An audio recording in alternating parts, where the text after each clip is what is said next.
Okay, I'm Sonia. This is my first video. This really goes out actually to family and friends initially, but there's lots more to come if you like any of what you hear. Basically, it's been a bit of a shitstorm the last couple of, well, I would say the last couple of weeks, but a bit longer than that, really. Last week, on Saturday, I should have been at my dear friend Mary Tramarco's memorial service. Desperately wanted to be there. At that point, I only found out it wasn't contagious the day before. Another story. Talk to you guys more soon. Also, I didn't go and see Nine Inch Nails at the O2. Anyone that knows me knows that was a tough decision, but at that point I really didn't know if I was contagious. So, back to the shitstorm and why I'm doing this now. I've been thinking about it, what with the boggly eyes and stuff. Can't do a blog and stuff. And literally, there's so many people I haven't been in touch with. Communications of recent have been via my husband, two of my sisters, both my dads, and some sneaky conversations with my little brother. And apart from that, everything is getting drip-fed through them. So this is really forever, and I'm reading from a list here, which is a bit messy because it's gone on for several pages. Sorry. But literally, I haven't managed to get in a telephone call with Vi yet. With Eva. I haven't chatted to Vi. I haven't chatted to James. There's also the three Robs in my life. My husband, of which, well, don't know where the fuck I'd be without him right now. But the Royal Berks nurses loved him and couldn't stop telling me how much he loved me, which was quite amazing. My Uncle Monty, Uncle Rob, hopefully I'll get this to you. And then, of course, there's Mr. Latz, and you play a part in this story from a couple of years ago. We will catch up. Cat, I haven't spoken to in ages, I'm afraid, along with the hundreds of birthdays I've missed recently. I haven't wished her and Dave happy anniversary, so happy anniversary, guys. My sister-in-law hasn't even been able to come in and visit. Barry, we had a phone call a couple of years ago. We need to catch up. Jan, hopefully this will get to you too. My barber, who I'm seeing later, haven't explained to you. What else have I done? So anyway, I decided to try this video thing. Apologies if I haven't. Oh, Rachel, the Irish one, and my pole friend. Oh my God. So there's lots of you I haven't caught up with, and for that I'm sorry. So, turning back the clock, it was nearly 3 weeks ago I got out of hospital. I wasn't anticipated to go into hospital. I was so delusional that I went in, that it took about a week after to put together the actual full picture oh, did I have a catheter change? Yeah, that was at 4 o'clock in the morning on Sunday. Okay, I had questions for even a few more days afterwards, so I'm going to try and give you this lot in the right order. Wasn't MS that put me in hospital, although MS related as always. You get a pain or an itch or a weird sensation. You ignore it with MS. You ignore it till it's happened at least 3 times. And then you wait and see if it occurs for more than one day. And yeah, it's only if it occurs a few times. So the stabbing pains in my kidney, I hadn't quite got to the point that I thought it might be a kidney infection till the early hours of Saturday morning. Sorry, losing my place there.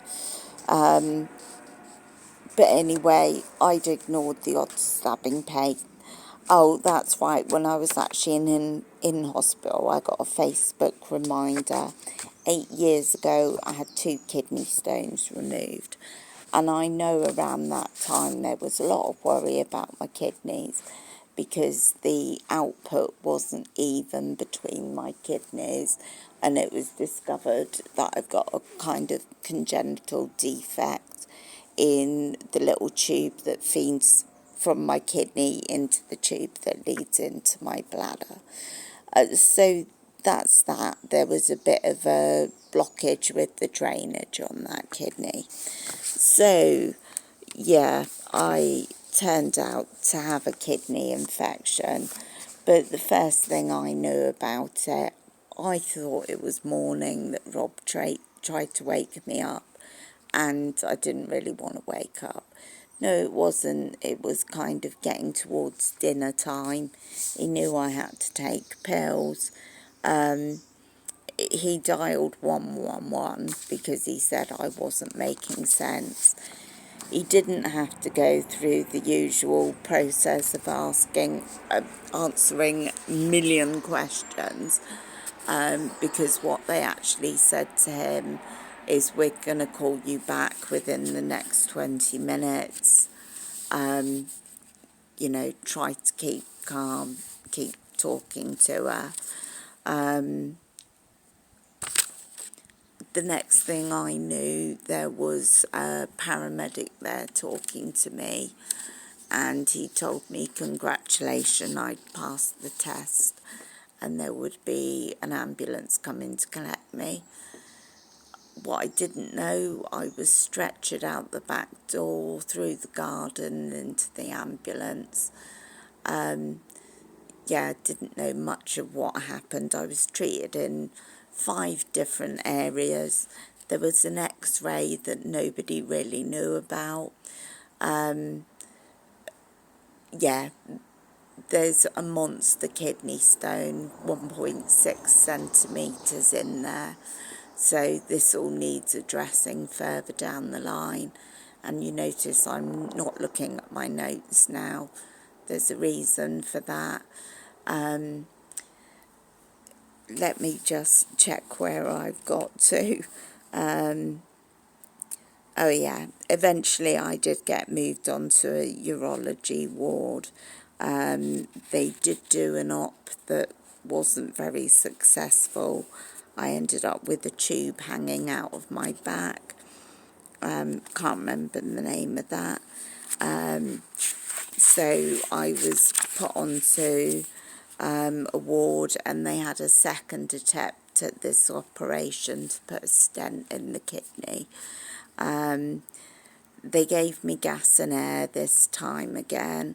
By the way, you have to ask for that shit or you don't get it. Being your own advocate, yeah, that's another story. But then they gave me fentanyl. I didn't ask for that, blimey. I think I then spent the next however long it was just puzzled at what it had done. I think that's the whole point. I didn't feel anything. Anyway, they managed to do it, remove the tube from my back, so I knew the possibility of going home would eventually be on the cards. But 7 days of continual IV antibiotics. Of course, they put me on the 14-day course of pills, and within 2 hours of taking the first pill, oh, I had an accident. Yeah, so shitgate started, and they wouldn't even give me any loperamide for it, or Imodium, as most people know them as. So we're hobbling along at the moment. With the help of loperamide, I'm taking 6 a day at the moment. My husband's just joining me for a smoke on the doorstep. Yeah, meh, it's not been great. I have finished the meds on Friday. My first C. diff test came back negative. So next stop's going to be blood tests and more tests and discussions about surgery that's needed.